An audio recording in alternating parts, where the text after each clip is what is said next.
ನೋಡ್ರಿ ಎಷ್ಟು ಮಸ್ತ್ ಉಬ್ಬೇದ, ಕಲರ್ ಕೂಡ ಎಷ್ಟು ಚಂದ ಬಂದದ, ತುದಿವರೆಗೂ ಉಬ್ಬೇದ. ಯಾವ ಹೋಳಿಗೆ ಮಾಡೇನ್ರಿ? ಸಜ್ಜಕದ ಹೋಳಿಗೆ ಮಾಡೇನಿ ಅಥವಾ ಸಜ್ಜಿ ಹೋಳಿಗೆ ಮಾಡೇನಿ. ಈಗ ಪಕ್ಷ ಮಾಸ ಅಲ್ರಿ, ಪಕ್ಷ ಮಾಸದಾಗ ಸಜ್ಜಿ ಹೋಳಿಗೆ ಮಾಡ್ತಾರ, ಗಾರ್ಗಿ ಮಾಡ್ತಾರ. ಇವತ್ತು ನಾನು ನಿಮಗೆ ಹೋಳಿಗೆ ಹೆಂಗೆ ಮಾಡೋದು ಅಂತ ತೋರಿಸ್ಕೊಡ್ತೀನಿ. ಸಾಫ್ಟ್ ಆಗಿತ್ತು, ಬಾಯಾಗಿಟ್ರೆ ಕರ್ಗೋ ಹಂಗಾಗಿತ್ತು, ಮೇಲೆ ತುಪ್ಪ ಹಾಕೊಂಡು ತಿಂದ್ರಂತೂ ಸೂಪರ್ ಆಗಿರ್ತದ. ಕೆಲವೊಬ್ರು ಏನು ಮಾಡ್ತಾರ, ಇದಕ್ಕೆ ತುಪ್ಪ ಮತ್ತು ಸಕ್ಕರೆ ಪುಡಿ ಕೂಡ ಹಾಕ್ತಾರೆ. ಆದರೆ ನಾನು ಕನ್ಸಿಸ್ಟೆನ್ಸಿ ಸೀದು ಕರೆಕ್ಟ್ ಮಾಡಿದ್ದೆ, ಹಂಗಾಗಿ ನಮಗೇನು ಸಕ್ಕರೆ ಪುಡಿ ಬೇಕಾಗಲಿಲ್ಲ. ನೋಡ್ರಿ ಎಷ್ಟು ಪದರ್ ಬಿಟ್ಟದ, ಎಷ್ಟು ಚಲೋ ಆಗ್ಯದ ಅಂತ. ಭಾಳ ಮಸ್ತ್ ಆಗಿತ್ತು ರೀ. ಈ ವಿಡಿಯೋ ನಿಮ್ಗೆ ಇಷ್ಟ ಆಯ್ತಂದ್ರೆ ಲೈಕ್ ಮಾಡಿ, ಶೇರ್ ಮಾಡಿ, ಸಬ್ಸ್ಕ್ರೈಬ್ ಮಾಡಿರಿ. ಸಬ್ಸ್ಕ್ರೈಬ್ ಮಾಡಿದ್ಮೇಲೆ ಬೆಲ್ ಬರ್ತದಲ್ಲ, ಅಲ್ಲಿ ಪ್ರೆಸ್ ಮಾಡಿದ್ರೆ ನೋಟಿಫಿಕೇಶನ್ ಬರ್ತದ. ನೆನಪಲೆ ಕಮೆಂಟ್ ಮಾಡಿರಿ. ಯಾರ್ಯಾರು ಮಾಡ್ಲಿಕ್ಕತ್ತಿರಲ್ಲ ನಿಮಗೆಲ್ಲ ತುಂಬ ತುಂಬ ಧನ್ಯವಾದಗಳು. ನಿಮ್ಮೆಲ್ಲರಿಗೂ ಹುಬ್ಬಳ್ಳಿ ಅಡುಗೆ ಮನೆ ಆ್ಯಂಡ್ ಲೈಫ್ ಚಾನಲ್ಗೆ ಸ್ವಾಗತ ಸುಸ್ವಾಗತ ಅಂತ ಹೇಳ್ತಾ ಹೆಂಗೆ ಮಾಡೋದು ಅಂತ ತೋರಿಸ್ಕೊಡ್ತೀನಿ ಬರ್ರಿ.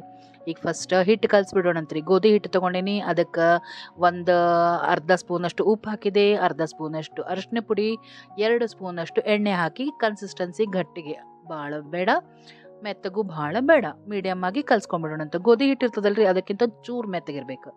ಕಲಿಸಿ ರೆಡಿ ಮಾಡಿ ಇಟ್ಕೊಳ್ಳೋಣ. ಇಲ್ಲಿ ಉಪ್ಪಿಟ್ಟು ರವೆ ತೊಗೊಂಡೇನ್ರಿ, ಅಥವಾ ವೆಂಕಟೇಶ್ ರವೆ ಅಂತಾರೆ, ಅದನ್ನು ಹುರಿಲಿಕ್ಕೆ ಇಡೋಣಂತ್ರಿ. ಅದಕ್ಕೆ ಒಂದು ಅರ್ಧ ಸ್ಪೂನ್ ಇಲ್ಲ 1 ಸ್ಪೂನಷ್ಟು ತುಪ್ಪ ಹಾಕಿ ಹುರಿಯೋಣಂತ. ಹುರಿಯೋದು ಭಾಳ ಇಂಪಾರ್ಟೆಂಟ್ ರೀ, ಇಲ್ಲ ಅಂತಂದ್ರೆ ಜಿಗಿ ಜಿಗಿ ಗತೆ ಆಗ್ಬಿಡ್ತದೆ ರೀ, ಅದು ಚಲೋ ಆಗಂಗಿಲ್ಲ ಹೋಳ್ಗೆ. ಈ ಅಳತಿ ಹೆಂಗಂದ್ರೆ 1 ಗ್ಲಾಸ್ ರವೆ ಇದ್ರೆ 2 ಗ್ಲಾಸ್ ನೀರು ಹಾಕ್ಬೇಕ್ರಿ. ಹಾಕಿ ಫಸ್ಟ್ ನೀರು ಕುದಿಸೋಣಂತ. ಅದೇ ಹೆಸರು ಬರ್ಲಿಕ್ಕಂತಂದ್ರೆ ಬೆಲ್ಲ ಹಾಕೊಂಡ್ರಿ. ಬೆಲ್ಲ ಎಷ್ಟು 2.5 ಗ್ಲಾಸ್ ಹಾಕಿನ್ರಿ. 2.5 ಗ್ಲಾಸ್ ಹಾಕಿದ್ದಕ್ಕೆ ನಮಗೆ ಕರೆಕ್ಟ್ ಆತ್ರಿ 3 ಗ್ಲಾಸ್ ಬೆಲ್ಲ ಅಂತ ಹೇಳಿದ್ರು ನಮ್ಮಮ್ಮ. ಆದರೆ ಏನು ಗೊತ್ತೇನ್ರಿ, 3 ಗ್ಲಾಸ್ ನೀವೇನಾರ ಹಾಕಿದ್ರೆ ಭಾಳ ಸಿಹಿ ಆಗ್ತದೆ, ನಮಗಷ್ಟು ಸಿಹಿ ರೂಢಿ ಇಲ್ಲ ಅಂತೇಳಿ 2.5 ಹಾಕಿದೆ. ಬೆಲ್ಲ ಕರ್ಗೋದಕ್ಕೂ ನಾನು ಇದೇನು ರವೆ ಹುರಿದಿಟ್ಕೊಂಡೇವಲ್ಲ ಅದನ್ನು ಹಾಕ್ಲಿಕ್ಕತ್ತೇನೆ. ಹುರಿಯೋದೇನದಲ್ರಿ ಭಾಳ ಇಂಪಾರ್ಟೆಂಟ್ ಅದ ರೀ. ಆಮೇಲೆ ನೋಡ್ರಿ ಹಾಕಿ 1-2 ನಿಮಿಷ ಮುಚ್ಚಿಟ್ಬಿಟ್ಟೆ, ಯಾಕಂದ್ರೆ ಸಿಡಿತದ್ರಿ ರವೆ, ಹಾಗಾಗಿ ಮುಚ್ಚಿಟ್ಟಿದ್ದೆ. ನೋಡ್ರಿ ಗಟ್ಟಿ ಹಾಕೋದು ಬಂತು. ಮತ್ತು 1-2 ನಿಮಿಷ ಈ ರೀತಿ ಬಿಡೋಣ. ಅಕಸ್ಮಾತ್ ನಿಮಗೆ ಇನ್ನೂ ಮೆತ್ತಗನಿಸ್ತಪ್ಪ ಅಂದರೆ ಇದಕ್ಕೆ ನೀವು ಗೋಧಿ ಹಿಟ್ಟು ಕೂಡ ಹಾಕ್ಬೋದು, ಈ ರೀತಿ ಕುದಿಯೋ ಮುಂದೆ. ಇಲ್ಲ ಅವಲಕ್ಕಿ ಪುಡಿ ಕೂಡ ಹಾಕ್ಬೋದು, ಆದರೆ ಅದ್ರದ್ದೇನು ಅವಶ್ಯಕತೆ ಬೀಳಲಿಲ್ಲ. ನೀರಿನ ಅಳತೆ ಕರೆಕ್ಟ್ ಇತ್ತಲ್ರಿ, ಹಾಗಾಗಿ ಕನ್ಸಿಸ್ಟೆನ್ಸಿ ಕರೆಕ್ಟ್ ಆಯ್ತು. ನೋಡ್ರಿ ಯಾವ ರೀತಿ ಕುದಿಲಿಗತ್ತದಂತ ಗಟ್ಟಿ ಆಗ್ಯದ ಅನಿಸ್ತು. ಗ್ಯಾಸ್ ಆಫ್ ಮಾಡಿ ನಾನೀಗ ಯಾಲಕ್ಕಿ ಪುಡಿ ಹಾಕ್ಲಿಕತ್ತೇನೆ ರೀ. ಇದಕ್ಕೆ ಹಾಕಿ ಚೆಂದಾಗಿ ಕೈ ಆಡಿಸಿ, ಈಗ ಇಮಿಡಿಯೇಟ್ ಮಾಡೋದಂದ್ರೆ ಆರ್ಲಿಕ್ಕೆ ಬಿಟ್ಬಿಡೋದ್ರಿ ಇದನ್ನು, ಫ್ಯಾನ್ ಕೆಳಗಿಟ್ಟು. ನನಗೇನಿಲ್ಲರಿ, ಒಂದೂವರೆ ತಾಸು ಲೇಟಾಗೆ ಮಾಡೋದಿತ್ತು, ಹೀಗಾಗಿ ನಾನು ಮತ್ತೊಂದು ಸ್ವಲ್ಪ ಮುಚ್ಚಿಟ್ಬಿಟ್ಟಿದ್ದೆ, ಆರಾಮಾಗಿ ಆರ್ಲಿ ಮಾಡೋಣ ಅಂತೇಳಿ.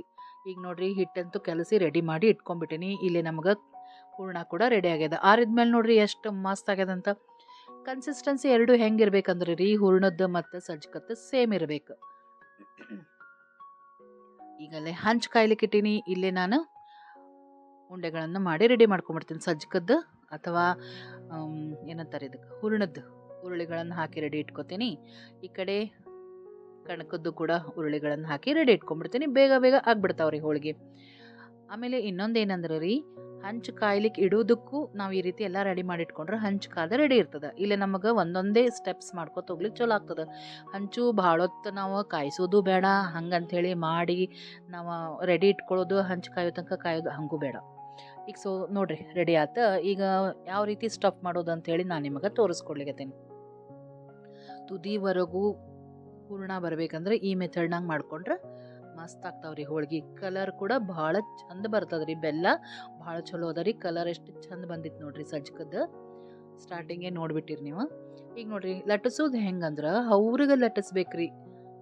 ಹೂರ್ಣದ ಹೋಳಿಗೆ ಹೆಂಗೆ ಲಟ್ಟಿಸ್ತೀವಲ್ಲ ಅದೇ ರೀತಿ ಅವ್ರಿಗೆ ಲಟ್ಟಿಸ್ತಾ ಹೋಗ್ಬೇಕು. ಭಾಳ ತೆಳ್ಳಗೂ ಮಾಡಬಾರ್ದ್ರಿ, ಭಾಳ ದಪ್ಪ ಕೂಡ ಇಡಬಾರ್ದು. ಆ ರೀತಿ ಹೋಳಿಗೆ ಮಾಡ್ಬೇಕು, ಅಂದ್ರೆ ಉಬ್ಬುತ್ತಾವ. ಆಮೇಲೆ ಪದರ್ ಬಿಟ್ಟು ಭಾರಿ ಮಸ್ತ್ ಟೇಸ್ಟಿ ಆಗ್ತದ್ರಿ. ನೋಡ್ರಿ ನಾನಿಲ್ಲಿ ಹೋಳಿಗೆ ಮಾಡ್ಲಿಕ್ಕತ್ರ ಬಾಜುಕ ಮಿರ್ಚಿ ಬಜ್ಜಿ ಶುರು ಆಗ್ಬಿಟ್ಟಿತ್ರಿ. ನಮ್ಮ ಮನೆಯವರು ಬಹಳ ಫೇಮಸ್ ರೀ, ಎಕ್ಸ್ಪರ್ಟ್ ಇದ್ದಾರೆ ಮಿರ್ಚಿ ಬಜ್ಜಿ ಮಾಡ್ಲಿಕ್ಕಾಗಿ. ಅವ್ರು ಬಜ್ಜಿ ಮಾಡ್ಲಿಕ್ಕತ್ತಿದ್ರೆ ಇಲ್ಲಿ ನಾನು ಹೋಳಿಗೆ ಮಾಡ್ಲಿಕ್ಕತ್ತಿದ್ದೆ. ಫಸ್ಟ್ ಮೈ ಏನು ಹೋಳ್ಗಿದು ಹಾಕ್ತಿರಲ್ಲ ಹಂಚ ಮೇಲೆ, ಹುಟ್ಲಿಕ್ಕೆ ಹೋಗ್ಬಾರ್ದು. ಅದಕ್ಕೆ ಎಣ್ಣೆ ಹಚ್ಬೇಕು. ಹಚ್ಚಿ ಇನ್ನೊಂದು ನಾವು ಸ್ಟಫಿಂದು ರೆಡಿ ಮಾಡಿ ಇಟ್ಕೊಂಡು ಕೂಳೆ ಆಮೇಲೆ ಇದನ್ನು ಹೊಳ್ಸೋಣಂತ. ಅಂದ್ರೆ ನಮಗೇನಾಗ್ತದೆ, ಒಂದಕ್ಕೊಂದು ಕರೆಕ್ಟ್ ಆಗ್ತದ್ರಿ, ಹಂಚು ಖಾಲಿ ಉಳಿಯಂಗಿಲ್ಲ. ಈಗ ನೋಡ್ರಿ 2ನೇ ಮೈ ಕೂಡ ಹಾಕಿದ್ದೀನಿ. ಒಟ್ಟು 3 ಮೈ ಒಳಗೆ ಬೇಯಿಸ್ಕೊಂಡ್ಬಿಡೋದ್ರಿ. ಕಣ್ಣು ಬರ್ಬೇಕ್ರಿ ಅದು ಚೆಂದಾಗಿ ಹೋಳ್ಗಿಗೆ, ಅಂದಾಗ ಚಲೋ ಆಗ್ತದೆ, ಎಲ್ಲ ಕಡೆ ಬೆಂದಂಗೆ ಅನ್ನಿಸ್ತದೆ. ಈಗ ನೋಡ್ರಿ ಇದೇ ರೀತಿ ನಾನು ಎಲ್ಲ ಹೋಳಿಗೆಗಳನ್ನು ಮಾಡ್ಕೊತ ಹೋಗ್ತೀನಿ. ಅಲ್ಲಿ ಮಿರ್ಚಿ ಕೂಡ ರೆಡಿ ಆಯ್ತು. ಕಲರ್ ನೋಡ್ರಿ ಮಿರ್ಚಿದ ಎಷ್ಟು ಮಸ್ತ್ ಬಂದಾವ, ಮಸ್ತ್ ಉಬ್ಬಿದ್ದು ರೀ, ಭಾರಿ ಟೇಸ್ಟಿ ಆಗಿದ್ದು. ಎಣ್ಣೆ ಕೂಡ ಹೆಂಗೆ ಬೇಕಂಗೆ ಒಟ್ಟ ಕುಡ್ದಿಲ್ಲ, ಭಾರಿ ಟೇಸ್ಟಿ ಮಿರ್ಚಿ ರೆಡಿ ಆಯ್ತು. ಇಲ್ಲೇ ನಾನು ಹೋಳಿಗೆ ಕೂಡ ರೆಡಿ ಆದವು ನೋಡ್ರಿ. ಇಲ್ಲೇ ಎಷ್ಟು ತುದಿ ತನಕ ಒಂದು ಸ್ವಲ್ಪ ಎಣ್ಣೆ ಹಚ್ಬೇಕಾಗ್ತದ. ಅಂದಾಗ ಏನಾಗ್ತದ ನಿಮಗೆ ಹೋಳಿಗೆ ಕುಸಿತವಾಗಿ ಟೇಸ್ಟಿಯಾಗಿ ರೆಡಿ ಆಗ್ತದ. ಈಗ ನೋಡ್ರಿ ನಿಮ್ಗೆ ಇಷ್ಟೆಲ್ಲ ತೋರಿಸಿದ್ನಲ್ಲ, ಹೋಳಿಗೆ ಉಬ್ಲಿಕ್ಕತ್ತೈತ್ರಿ. ಮೊದಲು ಒಂದೆರಡು ಚೆಂದಾಗಿ ಬೇಯಿಸ್ಬೇಕಂತ ಈ ರೀತಿ ಇಟ್ಟೆ, ಮುಂದೆ ಹಂಚು ಚಲೋ ಕಾಯ್ತಲ್ಲ, ಹಾಗಾಗಿ ತುದಿವರೆಗೂ ಹೋಳಿಗೆ ಉಬ್ಲಿಕ್ಕತ್ತಿತ್ತು. ಹೆಂಗೆ ಉಬ್ಬ್ಯದ ಅನ್ನೋದು ಕೂಡ ನಾನು ನಿಮಗೆ ಈಗ ತೋರಿಸ್ತೇನೆ ನೋಡ್ರಿ. ಫಸ್ಟ್ ಹೋಳಿಗೆ ರೆಡಿ ಆತ್ರಿ. ಇಲ್ಲೇ ಮಿರ್ಚಿ ಬಜ್ಜಿ ರೆಡಿ ಆತ್ರಿ. ಒಂದು ಸ್ವೀಟ್ ಒಂದು ಖಾರ. ಆಲ್ರೆಡಿ ಮಿರ್ಚಿ ರೆಡಿ ಆಗ್ತಾನೇ ಅವ. ಕಲರ್ ನೋಡ್ರಿ ಎಷ್ಟು ಚಂದ ಬಂದದ. ಈಗ ನೋಡ್ರಿ ಉಬ್ಬಿದ್ದು ತೋರಿಸ್ತೀನಿ ಅನ್ನಲ್ಲ, ತೋರಿಸ್ಲಿಕ್ಕತ್ತೇನಿ. ಭಾಳ ಮಸ್ತ್ ಆಗಿತ್ತು ರೀ.